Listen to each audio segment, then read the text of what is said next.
Sesajennya harus digantung di atas kamar mandi. Maharnya itu namanya minyak gondok mayit. Minyaknya itu diciprat-cipratin ke seluruh rumahnya si Rana itu. 3 hari ke depan, kalau ada yang ketok-ketok pintu rumah, jangan dibukain. Dia bakal menyerupai orang yang ada di dalam rumah. Pas jam 12 teng, ada suara kayak anak kecil nangis, sedih banget. Setelah itu tiba-tiba pintu rumahnya Rana ini digedor kenceng banget. Dia ngeliat shock banget, rumahnya Rana itu kebakaran. Hai my lovers, Assalamualaikum warahmatullahi wabarakatuh. Kembali lagi sama aku Maya Aska. Dalam segmen Otista malam hari ini, aku akan menceritakan kisah mistis nyata yang dikirimkan oleh narasumber aku. Kita sebut aja namanya adalah Rana. Kisahnya Rana ini tentang santet. Jadi Rana ini sekeluarga itu disantet sama seseorang. Awalnya itu tujuannya untuk ibu dan bapaknya, tapi malah menghancurkan semuanya. Bahkan yang lebih parahnya itu adalah kakaknya. Rumah tangganya itu dibuat berantakan. Penasaran gak dengan kisahnya Rana ini? Stay tune terus dalam segmen Otista, obrolan mistis kita.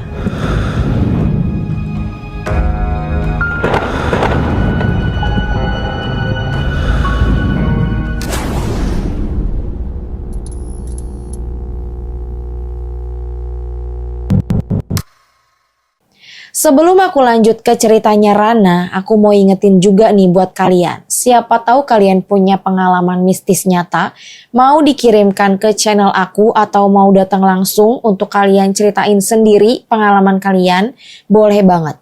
Caranya pun gampang, kalian tinggal tulis aja cerita kalian secara detail. Nanti kalian bisa kirimnya tuh melalui DM atau chat ke Facebooknya Maya True Story.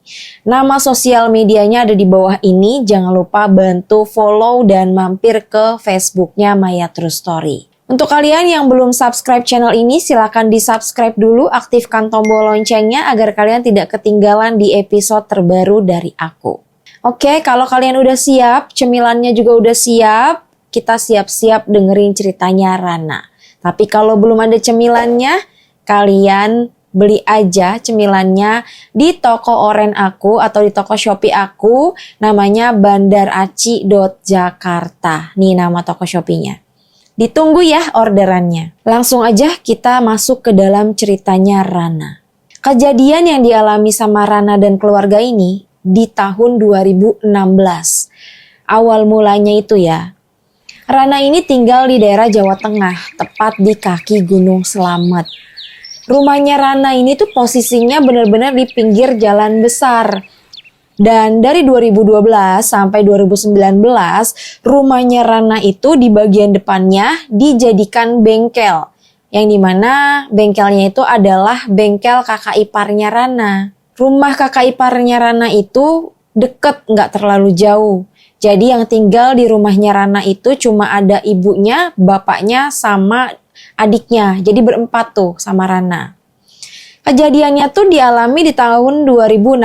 Awal mulanya si Rana lagi nonton TV di ruang tamunya dia. Kebetulan plafon di atas ruang tamunya Rana itu ada yang bolong. Waktu Rana lagi nonton TV, dia tuh ke-distract banget nih, keganggu sama suara-suara yang gaduh di atas plafonnya itu. Awalnya Rana mikir itu karena ada binatang yang ada di atas plafonnya itu. Dia langsung refleks, dia ngeliat dong ke atas plafon rumahnya. Ternyata dia shock banget nih ketika menghadap ke plafon yang bolong itu. Itu kan gelap ya. Tiba-tiba si Rana ini tuh ngeliat ada sosok putih semua. Dan sosok itu tuh lalu lalang tuh di atas plafon rumahnya Rana itu. Tapi di situ Rana belum menyadari nih. Dia pikir memang binatang yang tinggal di atas plafon rumahnya Rana. Jadi dihirauin aja tuh sama dia. Dia juga gak bilang ke ibunya, gak bilang ke bapaknya. Pokoknya ya dia biasa aja setiap harinya. Singkat cerita, di tahun 2017 bapaknya Rana ini tuh lagi proses renovasi rumahnya yang bagian belakang, dapur sama kamar mandi. Tapi tuh gede ya, luas kayak satu rumah gitu. Tahu kan kalau rumah di kampung itu tuh gede-gede gitu, dapurnya sama kamar mandinya aja gede banget. Itu lagi direnovasi. Nah, orang Jawa itu punya kepercayaan spiritual sendiri. Jadi itu kayak udah dari dulu lah yang dilakuin sama nenek moyangnya mereka gitu ya, para orang Jawa nih. Kalau bangun rumah atau renovasi rumah itu pasti harus menyediakan sesajen.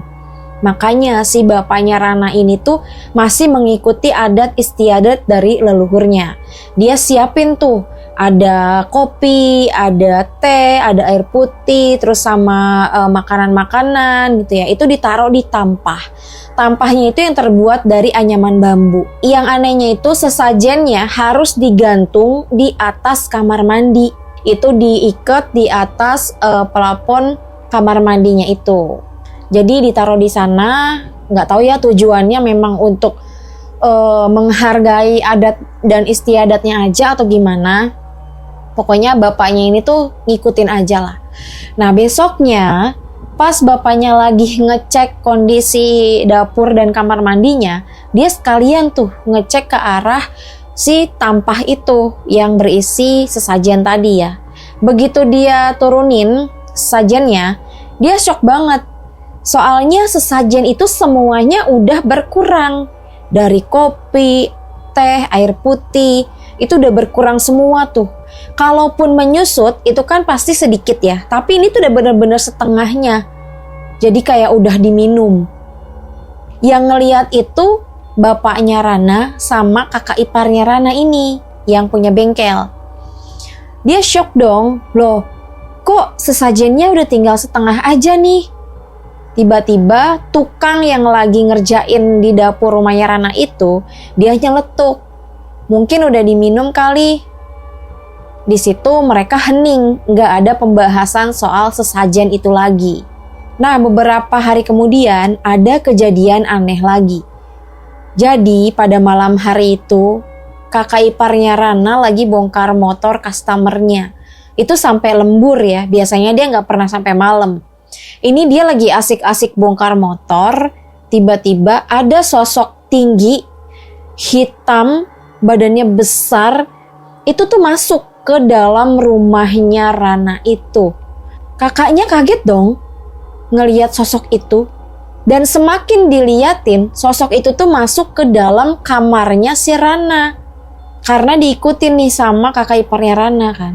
Begitu sosok itu masuk ke dalam kamarnya Rana, kakak iparnya langsung gedor-gedor kamarnya Rana. Dek, buka dek. Digetok-getok itu kamarnya si Rana, tapi Rananya tuh nggak keluar-keluar. Balik lagi kakaknya untuk ngerapihin motor customernya itu. Nah keesokan harinya, kakak iparnya Rana nih negor ke si Rana. Dek, semalam itu Mas ngeliat ada sosok tinggi, hitam, terus badannya gede.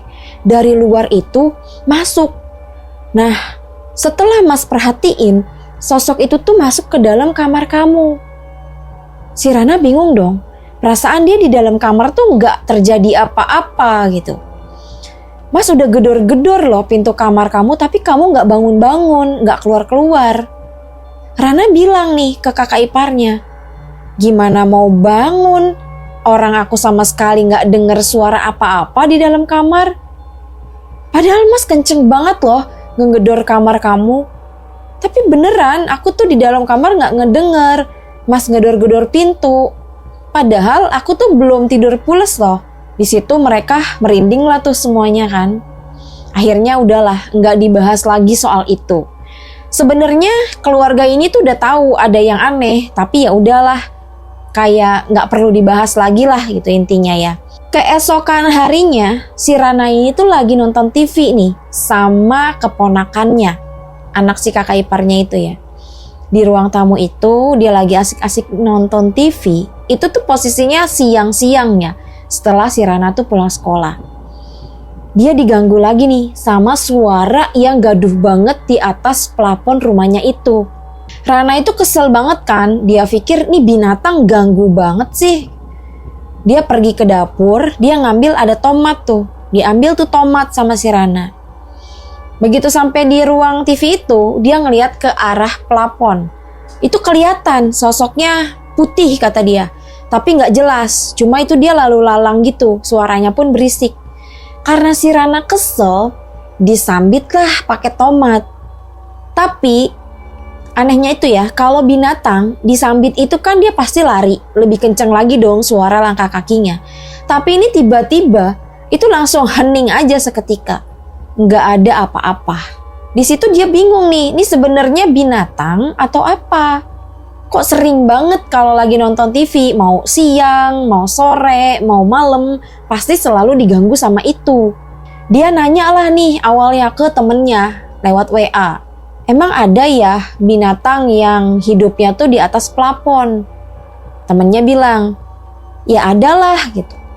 Iya, soalnya gue sering banget tuh diganggu sama suara-suara gerbak-gerbuk di atas plafon. Terus gue lihat itu tuh putih-putih kayak lalu lalang gitu. Temennya bilang lagi, ada, itu binatang sejenis musang. Tapi dalam nalarnya si Rana ini, musang itu kan hitam ya warnanya. Ini yang dia lihat tuh putih gitu. Tapi ya udah, dia tuh nggak terlalu detail juga sih nanya ke temennya. Cuma sekedar ngilangin rasa penasaran aja. Nah, karena saking penasarannya banget nih, akhirnya si Rana ini tuh ngajak adiknya buat ngecek ke atas plafon. Dia ngambil tangga, dia tuh naiknya bergantian gitu. Pertama si Rana, dia bawa senter kan. Naiklah nih dia ke atas plafon pakai tangga itu, dia senter-senter tuh sekelilingnya. Itu tuh nggak ada keanehan sama sekali, nggak ada tanda-tanda ada binatang di atas plafon. Pokoknya ya cuma ada barang-barang yang nggak kepake aja. Awalnya ya dia tuh takutnya ada ular atau apa gitu kan ya. Gantian lah nih adiknya yang naik ke atas plafon. Begitu adiknya senter, sekelilingnya tuh nggak ada juga. Adiknya langsung turun dan dia bilang ke Rana, udah lah mbak, nggak usah diterusin, orang nggak ada apa-apa juga di atas. Akhirnya tangganya ditaruh lagi lah nih sama si Rana. Karena dia berdua ini udah penasaran banget gitu ya. Apa sih yang ada di atas plafon itu? Dia udah ngecek pun gak ada sesuatu yang aneh. Dia nanya nih ke mamahnya. Mah, aku tuh sering banget loh ngeliat sosok yang lalu lalang di atas plafon. Itu tuh warnanya putih. Dia tuh kalau aku lagi nonton TV, dia selalu ngeganggu. Nah mamanya bilang, mama juga sering kok diliatin sama sosok nenek-nenek, badannya tuh udah bungkuk banget. Itu tuh rambutnya putih semua. Si Rana nih merinding kan. Ah, masa sih mah? Ya udah kalau kamu gak percaya, nanti juga kamu ngeliat sendiri. Mamanya ngomong kayak gitu. Shock lah si Rana, merinding semua bulu kuduknya dia, sama adiknya juga tuh. Karena dia ketakutan, akhirnya udah dia nggak terusin nanya-nanya soal itu lagi ya. Beberapa bulan kemudian kakaknya Rana ini kena musibah, dia sakit. Tapi sakitnya ini tuh aneh, dibawa ke dokter, diperiksa itu nggak ketahuan kalau ada penyakit medis. Jadi ya baik-baik aja hasil check up-nya. Makanya suaminya ini inisiatif bawa istrinya ke rumah Pak Ustadz. Dia tuh terkenal lah di sana, spiritualis. Datanglah mereka ke rumahnya Pak Ustadz. Sampai di rumahnya Pak Ustadz, suaminya ini tuh konsultasi. Pertama yang dia tanyain adalah, Pak Ustadz, di rumah itu ada apa sih? Soalnya saya sama istri saya kalau lagi di rumah itu hawanya panas, terus maunya emosi terus. Kita tuh di rumah jadi bertengkar terus. Pak Ustadz ini mengiranya kalau mereka berdua ini tuh masih tinggal di rumahnya Rana. Pak Ustadznya bilang nih, jadi dari sini ya mulai terbongkarnya nih. Di rumah itu ada dua sosok, nenek-nenek sama kakek-kakek. Kakak ipar Rana ini langsung kepikiran nih, oh itu di rumah mertua saya. Nah Pak Ustadznya pikir itu dia masih tinggal di situ. Ternyata memang dia itu udah lama pindah, tapi deket banget. Itu Pak Ustadznya bilang, awal mulanya itu celana dalam bapak sama ibunya si Rana ini itu tuh dicolong, dibawa ke dukun buat diguna-guna. Awalnya orang ini nih, si pelakunya mau targetin ke ibu dan bapaknya Rana, ke mertuanya dia berarti ya, supaya rezekinya seret, supaya sakit-sakitan. Nah, dikirim itu sosok yang udah ribuan tahun. Sosoknya itu kakek-kakek sama nenek-nenek. Tapi di rumahnya Rana ini ternyata ada benda pusaka peninggalan leluhurnya. Cuma keluarganya ini tuh nggak ada yang tahu gitu. Di situ ada tombak. Jadi ada benda spiritual itu, benda gaib itu bentuknya tombak. Kalau nggak ada benda itu, maksudnya nggak ada peninggalan dari leluhurnya itu tuh keluarganya udah lama hancur. Karena ini ada yang membatasi, membentengi gitu ya. Jadi prosesnya tuh lama banget nih. Nggak kena ke ibunya, nggak kena ke bapaknya, kena lah ke kakaknya Rana ini nih. Dia sakit. Terus suaminya bilang, terus istri saya ini sakitnya karena dari kiriman orang itu apa gimana? Iya, istri kamu ini tuh kena dari kirimannya dia. Pokoknya yang ngirim ini ciri-cirinya rumahnya itu menghadap ke arah timur. Itu orang deket. Di situ dia udah tahu. Tujuannya itu buat rumah itu nggak nyaman, membuat semua keluarga yang tinggal di situ tuh berantakan. Kalau yang udah nikah kayak kakaknya Rana itu tuh dibikin berantakan lah rumah tangganya itu. Nah, suaminya ini nih bilang ke Pak Ustadz, jadi gimana dong Pak Ustadz? Sosok ini apakah bisa dipindahin atau enggak? Pak Ustadznya bilang, iya ini tuh harus dipindahin, soalnya bahaya banget kalau nggak dipindahin. Nah terus gimana Pak Ustadz untuk kondisinya istri saya? Ya udah, kamu nggak usah panik, sini nanti Pak Ustadz yang bantu buat bersihin. Diobatin lah nih istrinya sama Pak Ustadz ini. Ternyata di dalam badannya istrinya ini ada paku 5. Nah di sini karena nggak sebutin ya di mana titik si paku itu. Pokoknya paku itu berhasil dikeluarin sama Pak Ustadz itu 3. Masih ada 2 lagi nih. Itu prosesnya juga lumayan panjang ya untuk ngeluarin si paku itu. Nah Pak Ustadznya ini kasih tahu ke suaminya nanti 2 minggu ke depan nanti Pak Ustadz datang ke rumah kalian buat ngebuang makhluk itu. Ibaratnya mindahin makhluk itulah. Setelah dia pulang ke rumah itu badannya udah mulai enakan, habis dikeluarin ya pakunya di dalam badannya itu. Besok paginya kakak ipar Rana ini bilang ke mamanya Rana. Dia ngomong nih ke mertuanya. Dia menceritakan lah tuh apa yang disampaikan sama Pak Ustadz semalam itu. Ibunya kaget dong. Oh ternyata ada orang yang mau bikin keluarga kita ini berantakan. Dan ya udah tau lah ya orangnya karena udah dikasih ciri-cirinya. Nah sebenarnya dukun itu udah lama ngirimin makhluknya, tapi karena di rumahnya Rana ini ada perisai, ada yang ngebentengin, jadi prosesnya itu nyampe ke keluarganya Rana itu lama kalau buat masuk ke fisik. Itu dari 2016 ya dia ternyata ngiriminnya. Itu sampai di 2019 itu dia baru jatuh sakit. Setelah 2 minggu kemudian itu datanglah Pak Ustadznya nih ke rumah. Kakak iparnya Rana izin dulu dong sama mertuanya. Pak Ustadz ini mau datang, mau mindahin makhluk ini. Pas Pak Ustadznya ini datang, mereka tuh konsultasi lagi, ngobrol-ngobrol dulu lah. Gimana nih Pak Ustadz? Kalau misalnya makhluk ini dipindahin, dia akan marah nggak? Ya pastinya dia marah. Tapi nanti kalian itu harus beli maharnya itu namanya minyak gondok mayit. Itu harganya Rp33.300. Itu harus nominalnya harus segitu, harus pas. Nah lagi konsultasi kayak gitu, Rana ini nanya, Pak Ustadz, saya juga sering ngeliat nih ada yang lalu lalang di atas loteng itu. Itu yang saya lihat itu warnanya putih, dia cepet banget lalu lalangnya.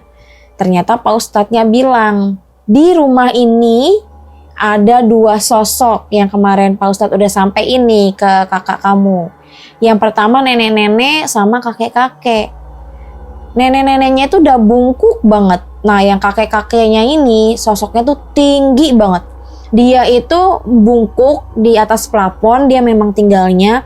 Kalau dia berdiri itu tingginya melebihi rumah. Jangankan tingginya, itu telinganya aja udah panjang banget sampai ke lantai. Tapi dia posisinya ada di atas plafon. Makanya yang sering gerasak-gerusuk di atas plafon itu mereka berdua. Nah yang dilihat sama si Rana ini itu yang kakek-kakek. Dia itu pengen keluar, tapi keluar ke atas plafon rumah ya, bukan ke dalam rumah. Kalau yang si nenek-nenek itu, dia itu nggak berani keluar rumah, justru dia berkeliling tuh di dalam rumah itu. Makanya mamanya Rana ini tuh ngeliat sosok nenek-nenek itu. Oh pantesan. Mama juga cerita kalau mama tuh ngeliat sosok nenek-nenek. Iya itu yang ada di rumah ini. Kamu mau tahu nggak? Itu umurnya udah 2400 tahun. Sama yang si sosok kakeknya itu usianya 400 tahun. Itu udah bersarang di rumah ini tuh udah lama. Dan di rumah ini ada yang membentengi, itu berupa tombak. Kalau ada orang yang mau mengambil benda pusaka gaib ini, jangan dikasih ya katanya. Ini memang buat ngelindungi rumah, buat ngelindungi keluarga. Di situ inilah dipindahin lah tuh ya prosesnya. Pak Ustadznya negosiasi dulu, terus kakaknya si Rana ini, kakak iparnya ya, dia itu pergi berdua sama Rana itu beli minyak gundur mayit itu. Begitu dia keluar rumah itu kondisinya cuaca lagi berkabut. Kabutnya tuh parah, tebel banget kan. Sampai gak kelihatan lah sama lampu motor itu. Belinya sih gak terlalu jauh. Nah pas arah pulang itu kan kabut tebel banget ya. Sampai gak kelihatan tuh jalanan. Pas udah mau nyampe ke rumah, itu kabutnya itu kayak misah gitu loh. Itu tuh seolah-olah kayak dikasih jalan gitu loh mereka buat sampai ke rumah. Akhirnya alhamdulillah sampailah. Nah itu minyaknya itu diciprat-cipratin ke rumah yang pokoknya ke seluruh rumahnya si Rana itu. Awal mulanya ketika Pak Ustadznya ini komunikasi sama si makhluk dua itu, dia maunya dipindahin ke musola. Pak Ustadznya nggak ngizinin, soalnya musola itu deket sama rumahnya Rana. Jadi ada kemungkinan nanti dia bakal balik lagi. Dicariin tempat lah nih sama Pak Ustadznya. Ada itu kayak di semak-semak kebun, bukan kebun ya, kayak hutan bambu gitu. Terus ada sungainya juga. Nah itu biasanya kan para makhluk-makhluk kayak gitu demennya di area-area kayak gitu. Makanya dipindahinnya ke situ dan dia mau awalnya. Dipindahinlah ke sana. Setelah udah selesai proses memindahin si makhluk ini, Pak Ustadz sama kakak iparnya Rana ini duduk-duduk tuh di sekitaran situ. Dan Pak Ustadznya bilang ke kakak iparnya Rana, "Mas, pokoknya 3 hari ke depan kalau ada yang ketok-ketok pintu rumah, jangan dibukain. Dia bakal menyerupai orang yang ada di dalam rumah. Entah dia nyerupain siapa, ketok-ketok pintu, bahkan dia itu sampai nangis-nangis, itu jangan dibukain ya. Jam 5 sore pintu rumah itu harus ketutup. Pokoknya sampai besok pagi baru boleh dibuka lagi. Apapun yang terjadi, mau yang ketok-ketok pintu, mau yang nangis, jangan dibukain. Kalau sampai dibukain pintunya, naas nanti jin ini, makhluk ini gak akan bisa dipindahin lagi. Dia akan kekal di rumah itu." Nah disitulah nih tantangannya ya. Akhirnya mereka nih pulang. Kakak iparnya Rana ini kan rumahnya berdekatan banget ya. Itu ya dekat-dekatan lah, pokoknya hadap-hadapan gitu. Bilanglah kakaknya si Rana ini nih, kakak iparnya ke mertuanya. Pokoknya ngasih tahu 3 hari ke depan kalau ada yang ketok-ketok pintu jangan dibukain. Pintu itu harus tertutup dari jam 5 sore. Nggak boleh kebuka. Pintu, jendela, apapun itu nggak boleh kebuka. Kalau ada yang ketok-ketok, ada yang nangis-nangis, ada yang menyerupai anggota keluarga, itu jangan dibukain. Itu jinnya.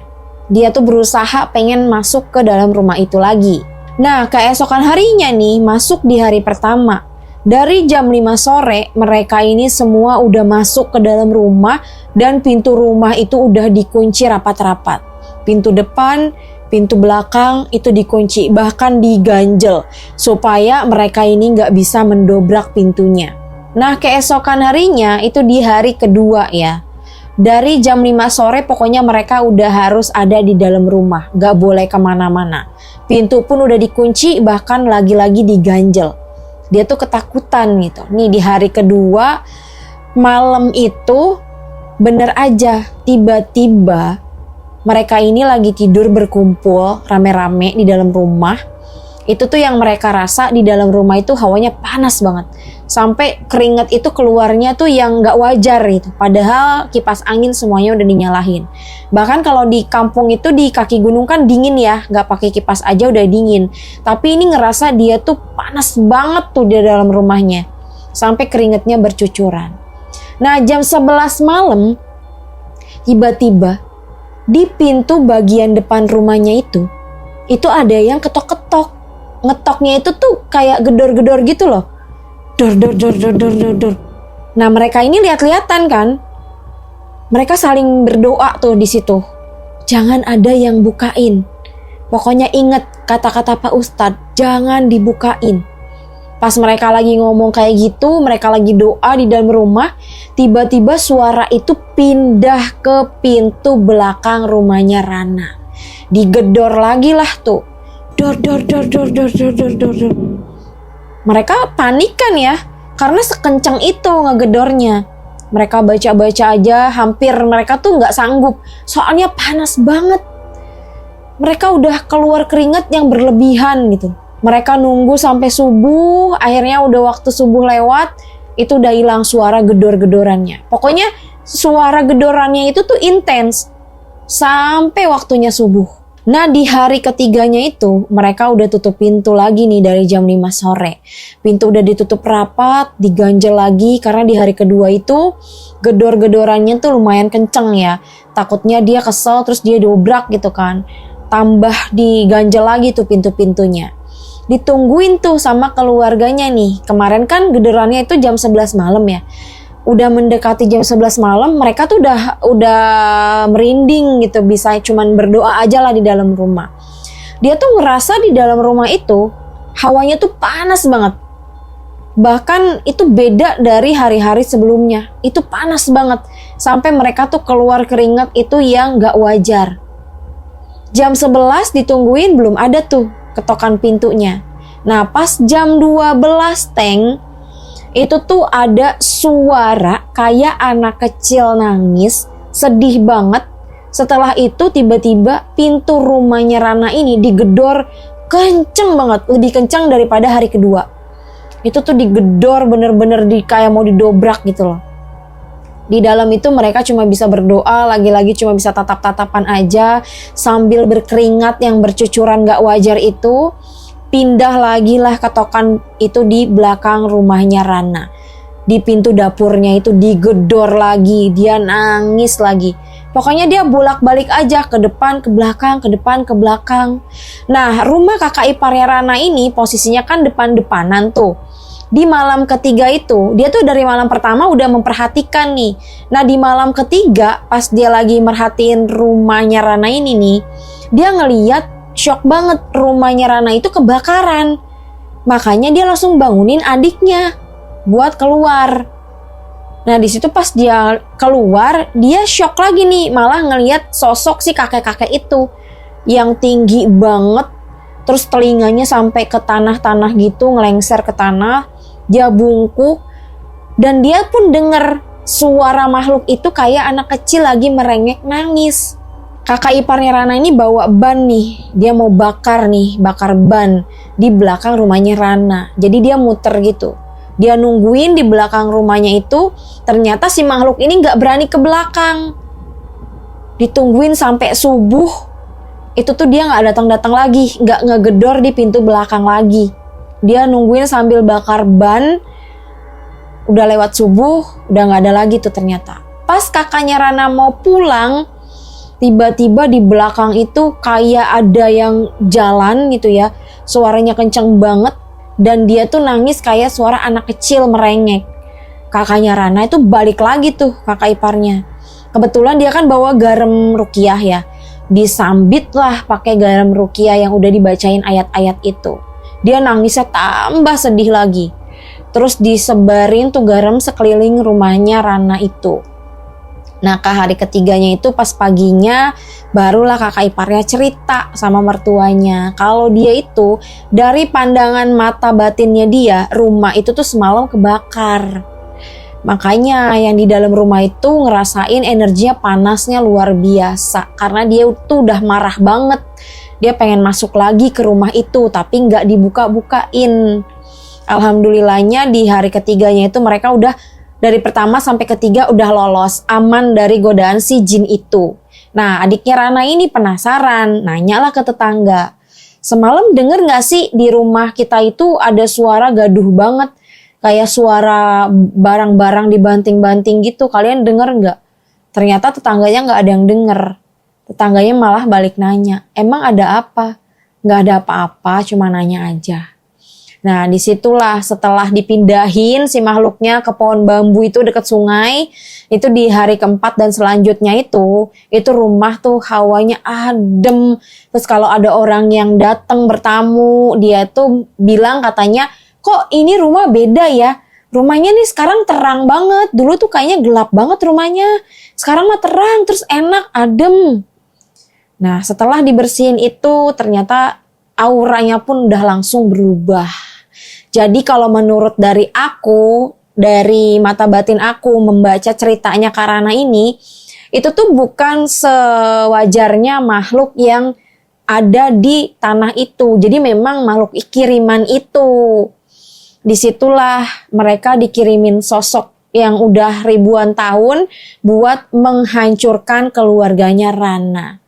Ya gitulah kalau orang zolim itu memang gak punya hati. Ya hatinya tuh udah busuk, jadi iri aja sama orang gitu. Padahal keluarganya Rana ini tuh gak pernah punya masalah apa-apa sama dia. Tapi dianya itu berusaha menghancurkan rumahnya atau keluarganya Rana ini. Jadi dibuat berantakan lah. Nah dari situlah rumah itu berubah jadi enak auranya. Terus orang-orang lihat katanya rumahnya tuh jadi terang. Segitu aja cerita yang bisa aku share dari kisah nyatanya Kak Rana. Buat Kak Rana, makasih ya udah ngirimin ceritanya ke channel aku. Dan mohon maaf kalau ada salah penyampaian, mohon dimaafkan ya. Buat kalian yang punya cerita mistis menarik, mau jadi narasumber aku di sini, boleh banget. Caranya gampang. Kalian kirimin aja cerita detailnya ke Instagram Maya True Story atau ke Facebooknya Maya True Story. Nama sosial medianya ada di bawah ini. Jangan lupa bantu di follow dan mampir ke Facebooknya Maya True Story. Sekian dari aku Maya Aska pamit undur diri. Wabillahi taufik wal hidayah. Wassalamualaikum warahmatullahi wabarakatuh. Salam misteri Maya True Story.